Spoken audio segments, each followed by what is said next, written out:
Dans le livre des Nombres, nous voyons que Dieu a donné des instructions sur la manière dont l'arche devait être portée. Seuls les Lévites pouvaient la porter. Et nous devons nous rappeler que les Lévites représentent les premiers-nés de toutes les tribus d'Israël. Ils ont été choisis par Dieu pour ce ministère particulier, parce qu'ils n'ont pas recherché leur gloire, mais celle de Dieu seul. Ils sont mis de côté, du côté de Dieu, en jugeant la chair, même au prix de la mort de leurs plus proches parents. Il n'y a que ceux qui veulent répudier tous ceux qui procèdent de la chair qui peuvent porter l'arche du témoignage. Dieu les considère comme les premiers-nés, les vainqueurs.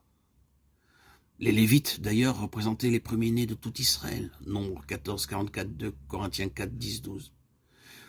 Les dernières mentions de l'arche dans les Nombres se trouvent dans le chapitre 14. Lorsque les Israélites ont atteint Kadesh Barnéa, là, ils se sont rebellés contre le Seigneur et ont refusé d'entrer dans le pays de la promesse. Lorsque Dieu a prononcé sa sentence à cause de leur incrédulité, ils se sont rebellés contre son jugement et ils ont insisté pour entrer dans le pays. Mais l'arche de l'Alliance et Moïse ne sortirent point du milieu du camp. Verset 44. Le peuple a ignoré Moïse et l'arche, et il a été complètement mis en déroute par ses ennemis. Avant cela, l'arche allait devant le peuple d'Israël dans toutes ses pérégrinations. Mais à partir de cet épisode, l'arche s'est tenue à l'écart et on n'entend plus parler pendant 38 années. Israël n'avait plus de témoignage. Dans le Deutéronome 31, 26, l'arche est mentionnée au terme du long voyage dans le désert. Hormis cette seule référence, la nouvelle mention de l'arche se trouve dans Josué 3, quand le peuple entre dans le pays de la promesse. Comme nous l'avons vu, Dieu avait donné des indications très précises sur la manière dont l'arche devait être transportée. Tout devait être fait conformément à ce que le Seigneur avait ordonné. Le témoignage du Seigneur obéit à des règles dictées par Dieu et conformes à son dessein. Dans les Nombres, nous avons les instructions de Dieu concernant l'arche, et dans Josué, nous voyons la mise en pratique. Nous voyons l'arche en relation avec le peuple de Dieu, mais aussi en relation avec l'ennemi. Comment elle devait être portée pour introduire le peuple dans le pays et comment elle devait l'être pour remporter la victoire sur les ennemis. Nous devons nous souvenir que l'arche est à la fois l'arche de l'Alliance et l'arche du témoignage. C'est Christ vu sous deux aspects, comme l'Alliance de Dieu et aussi comme le témoignage de son peuple. Quand il est vu en relation avec Dieu, c'est l'arche de l'Alliance, mais en relation avec son peuple ou en relation avec l'ennemi, alors c'est l'arche du témoignage.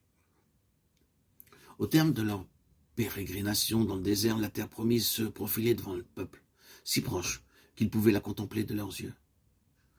Cependant, ils ne pouvaient pas y entrer, car le Jourdain en crue en barrait l'accès, et le Jourdain typifie la mort. Ils avaient besoin d'une base solide pour pouvoir le traverser et y accéder. La base sur laquelle ils pouvaient entrer dans le pays avait été fournie par Dieu, l'arche de l'Alliance. C'est seulement à cause de la puissance de l'Alliance de Dieu que nous pouvons franchir le Jourdain. Beaucoup de chrétiens ne font pas clairement la distinction entre les promesses de Dieu, les œuvres de Dieu et l'Alliance de Dieu. Les promesses sont données pour encourager la foi, mais parfois nous ne pouvons pas expérimenter les promesses de Dieu. Il arrive que nous ne puissions pas même nous raccrocher aux exaucements divins. Mais alors quand cela arrive, nous avons toujours son alliance. Et l'alliance signifie bien plus que les promesses et plus que des faits. L'alliance, c'est une chose que Dieu lui-même s'est engagé à observer. L'alliance est un point d'ancrage donné par Dieu où la foi peut s'accrocher. Nous n'avons rien demandé à Dieu, pour ainsi dire. Mais il lui a plu de se lier lui-même par une alliance. Et, dans un certain sens, il n'est plus libre. Une alliance, c'est quelque chose qui est signé entre deux parties. L'alliance divine est typifiée par l'arche.